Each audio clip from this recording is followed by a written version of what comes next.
Alan, let's talk about Lady Ballers. I watched it last Yes. week when it came out. Of course, that was after our show. Um, Tell us the story. In Lady Ballers, everyone should know this is a comedy that can only be seen if you have a subscription to the Daily Wire Plus. I don't know what a monthly subscription is. I can't imagine that it's more than the cost of one ticket to a movie. I believe it's $14, something around like $12 to $14, if I'm not That's mistaken. about the cost of a ticket to a movie. But Alan, tell us the basic story behind Lady Ballers. Yes, the Lady Ballers is the story of Coach Rob, played by Jeremy Boring, who happens to be the CEO of Daily Wire. I don't know if he's CEO, but I know he's up there on the top. And he plays the coach, and he's all about winning. And back when he was a high school coach, his team almost won the championships. And 15 years later, he's a disgraced, and he doesn't know what to do. He's a coach at a youth center, which is not very exciting for him.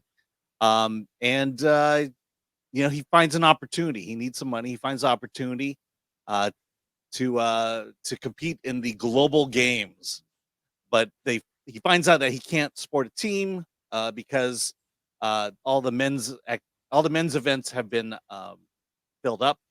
But fortunately, his one of his old students, is trans, and they let him in. I'm sorry, they let her in, and she competes and wins, and that gives him the idea to sport a lady basketball team made of trans women. Being very politically correct here, and some people kind of have a problem with that, but like the world today, no one else has a problem with it, and it's the misadventures of this coach. It's very much something you'd expect to come from the Daily Wire. It's yeah, I mean, look, this is a raunchy comedy that would have been made 15 years ago and no one would have cared. So I don't know. it's I it, would say it's raunchy, it but I would definitely say it's it digs into issues and digs deep, digs hard. but well, I mean, it's in the vein of raunchy Yeah. comedies like Slapshot, but it's taking something kind of ripped from the headlines, which is trans women in female sports, and it deals with that issue. One of the things that people might assume is that the movie is anti-trans, and that's actually not the case at all. It really isn't. The characters, the characters in the movie, all they want to do is take advantage of a loophole in the rules, which is men can play women's sports. That's all it is. They're not. In fact, I actually think the movie is fairly sensitive.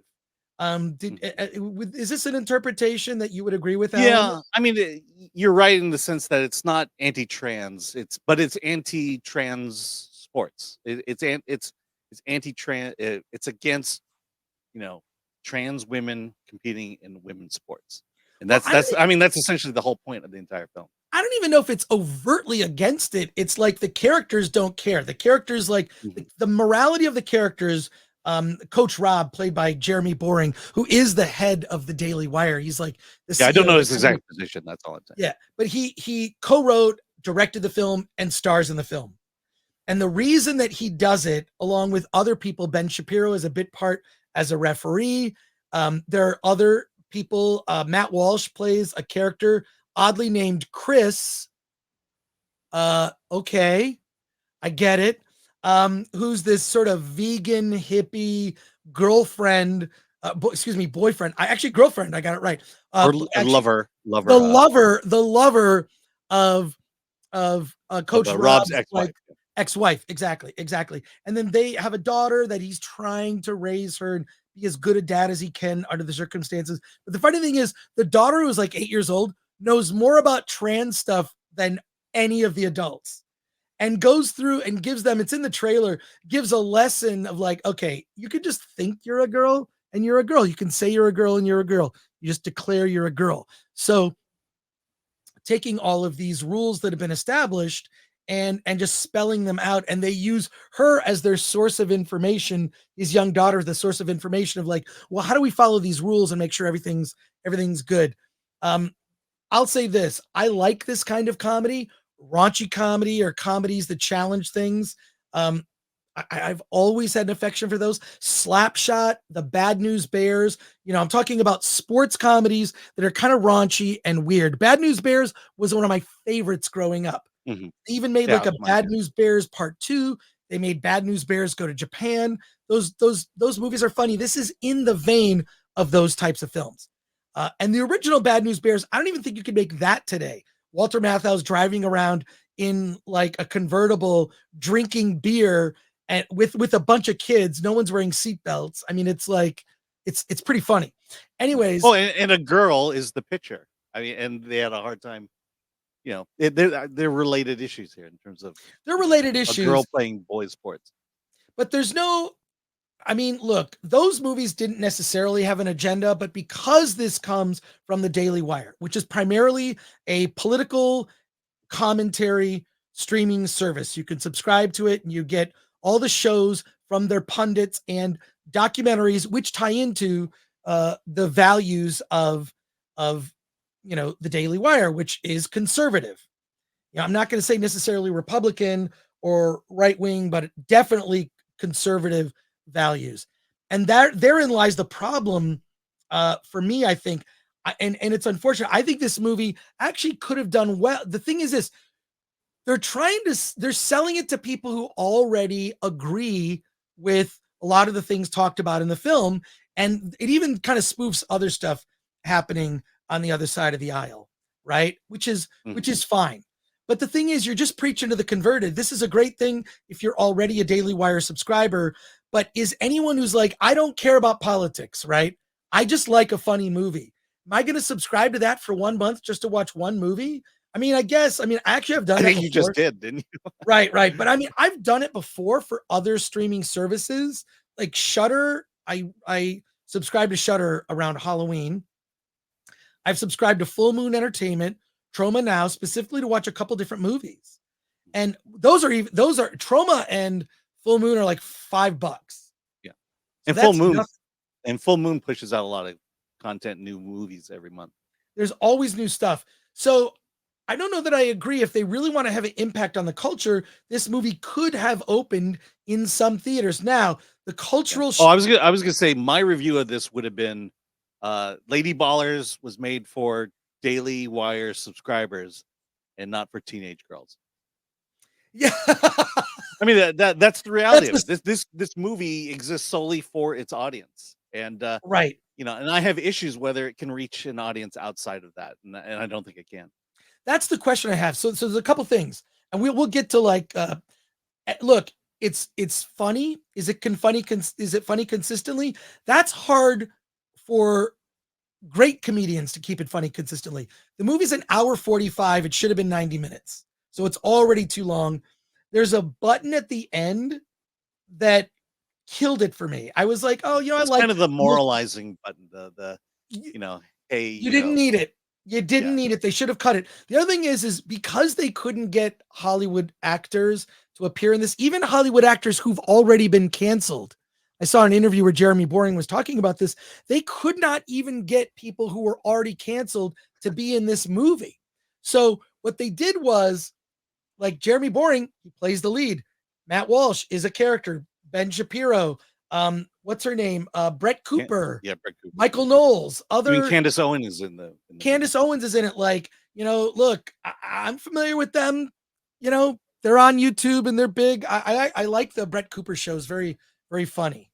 I like her show. All she does is read comments on cultural things that pop. And here's the shocking thing. They're all very good. They're good. It's like it shows you now. Is it Shakespeare? No. Is it a drama? No. This is a dumb comedy that is definitely rooted in its tone, knows what it is, and on that level, it hits it. It hits it. So it worked for me. I think I would put it between a 6 and a 7 if I had to give it like a final rating. But the fact that like they got technically non-actors, podcasters and pundits who could act in a comedy at this level and actually make it work based on the strength of the script is a testament to like what it says is maybe acting's not that big of a deal.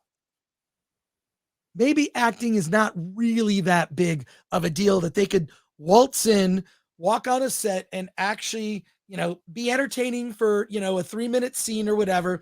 And it kind of works. I rank it like a 6 or a 7. I wanted to like it more. I think it's 10 to 15 minutes too long, but it's not as, it's not as controversial as I think it could be in terms of when you actually watch the movie, because the characters themselves, they're only on a mission to win. They're selfish. They're doing this for selfish reasons. They're not doing it to change any sort of social issue or whatever. The characters within the film are like, we want to win 5 grand. We just want to win money. We're kind of greedy. And so here's a loophole. We can do it. So you All see it right. from their perspective. All right. Let me Alan, give you let me give you my perspective. all right, let's hear it. Okay. Sorry. Okay. Yeah. Yeah. Okay. Yeah. I didn't like this movie. Oh, okay. I'll tell you what I appreciate about the movie, and I think why comedy is so important is because this movie asks a lot of questions and brings to the forefront a lot of questions and problems people have with the trans athlete movement. And this movie brings it out. And I think comedy is really the only way to do it at this point, and I appreciate it for that. But as a comedy and as a movie, I found myself bored. I did not, I can't say that I laughed out loud at any moment. I kind of, it's a lot of the head nodding. The things that I found funny was the just this hard push into the brave and beautiful. Every time they would talk about the trans athlete, it's like, she's brave, she's beautiful, and just over and over again. Um, I would say Matt Walsh is probably the best thing in this movie. But I just the big problem for me, there's two major problems as a comedy. Is a There's not really a likable character in it. I mean, uh, Coach Rob, Jeremy Boring, he's supposed to be, you just don't. He's not a likable character from beginning to end, and I think, um, and the if you know, of course, there's a redemption arc in it, but it just seems kind of forced at the end, and it's just, they're just hammering away at the same joke over and over again.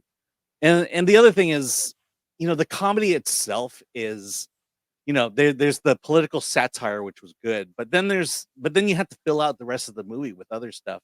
And I just felt like, when the whoever wrote the movie, it's just a writer's room where people were saying, "Hey, wouldn't it be funny if we did this?" And then someone says, "Yeah, and let's do this, and let's do this." And it becomes, and rather than having kind of an outside voice to say, maybe we need to tone that down a bit, or maybe we need to make it relatable, the movie becomes felt like it was a series of inside jokes. And I'll give you the prime example. It's that classic, "Hey, let's bring the band back together." Mhm. There's a whole scene where they have to bring back the old players, and they're in these weird situations. And the problem it was just too weird, and it was unrelatable, and it was being weird for the sake of being weird. And so I found myself just not, feeling like they could have done a whole lot better job. Feeling like that sometimes you need to kind of roll things back and embrace, traditional comedy in terms of how you set up jokes, how you create characters. And so, I just, I don't think I'd ever watch this movie again. And but again, the positive is I appreciate the fact that they're were willing to tackle a subject that A, will get you canceled, and B, will that we live in a world where we're walking on eggshells when it comes to this whole trans debate, trans issue. And here's a movie that's just willing to stomp on those eggs, and I appreciate it for that. Yeah, I agree. I like, if a topic is taboo, or if someone says you Mhm. can't say that, that's usually that Then means you that should say it. then you should say it. Yeah, you should Exactly. definitely say it. Um, I mean, and that's been the tradition of comedy. When right. if there's something you can't say, comedy is a great way to say it. Well, I give them credit for doing this film. Like I said, for me, it's like a 6 or a 7. And I think most of that credit has to do with the fact that, like, they actually took this on as a topic. Yeah, I So give it a 5. I give it a 5. You get a 5. Okay, so I give it a 6.5 because I like. I'm, and the thing is this. Part of it is I'm starved for a good comedy. I Yeah. am I'm like in the desert. I'm in the desert, walking in the desert, and I can see there's a Budweiser. I would probably drink a Budweiser if I was in the desert because I hadn't had beer or I'm thirsty or whatever. And that's Yeah. kind of what this kind of comedy is. And we're just not getting it. It's and even like Todd Phillips, who's coming out with the Joker 2 next year, he said you can't do comedies now. You just can't do comedies, and it's really disheartening. Well, I mean, I would only disagree in the fact that as you can, but it will be as an independent film because no studio would do it. And Right. no real comedy. The comedy is, the wokeness has killed comedy, and the big studios have to stay within those parameters while indie can, Donnie's Bar Mitzvah, for crying out loud. It can Yes. it you know when you have no restraints because you're an indie filmmaker, you have no restraints, which makes it great. Right. I would also say that, you know, I didn't necessarily like Vice because it was, the left. This is basically the left going after a political issue. This is the exact same thing. It's the right going after a political issue. And uh and I think both movies failed to capture the nuances of it and to try to at least cross the aisles without going, I'm just saying they're at the extreme ends. But I kind of want to see it a little more in the middle.